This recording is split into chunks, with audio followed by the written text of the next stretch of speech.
Dia de los Muertos, or the Day of the Dead, has a long and complex history, dating back thousands of years. This holiday is seen as an opportunity to remember and pay tribute to deceased loved ones in a warm social environment, with an abundance of food, colorful decorations, and good company. Dia de los Muertos is celebrated on November 1st and 2nd every year, though the methods of celebration vary depending on region and other factors. One of the traditions in various regions of Mexico is the creation of altars to remember and celebrate their loved ones who have passed on. Here in Old Town San Diego State Historic Park, we set up altars around the park that show both traditional and more modern takes on these altars. One of the more traditional altars in the park is located at La Casa de Estudillo on the veranda. Traditionally, Dia de los Muertos altars will have photographs, paintings, or sketches of the people it is dedicated to.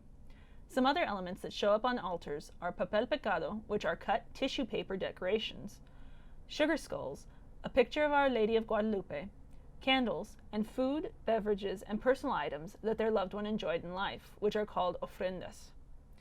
Cut flowers, most often marigolds, are also placed on the altars to symbolize the brevity of life, and their strong scent was said to lead the spirits back to their loved ones.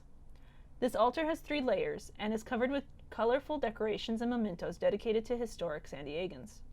Some of the colors traditionally used for the Day of the Dead are black, purple, pink, white, yellow, orange, and red.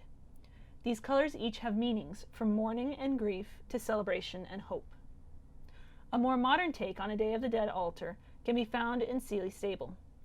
On this altar there are decorations celebrating the deceased people associated with this museum and its contents, such as Roscoe Pappy Hazard, the Studebaker brothers, and Albert Seeley and his wife.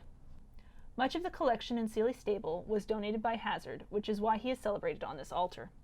The Studebaker brothers were wagon makers who eventually got into the automobile business when wagons became obsolete. There is an example of one of their farm wagons in the museum, which was a popular type of wagon in its day. Albert Seeley built Seeley Stable to help with his stagecoach business, and he renovated the old adobe home next door to create the Cosmopolitan Hotel to house his customers. All of these people and more were important to San Diego and California's history, which is why we remember them on this important holiday with our altars. This Day of the Dead, take some time to remember and celebrate your own loved ones who have passed on and join a tradition that has existed for centuries and continues to this day.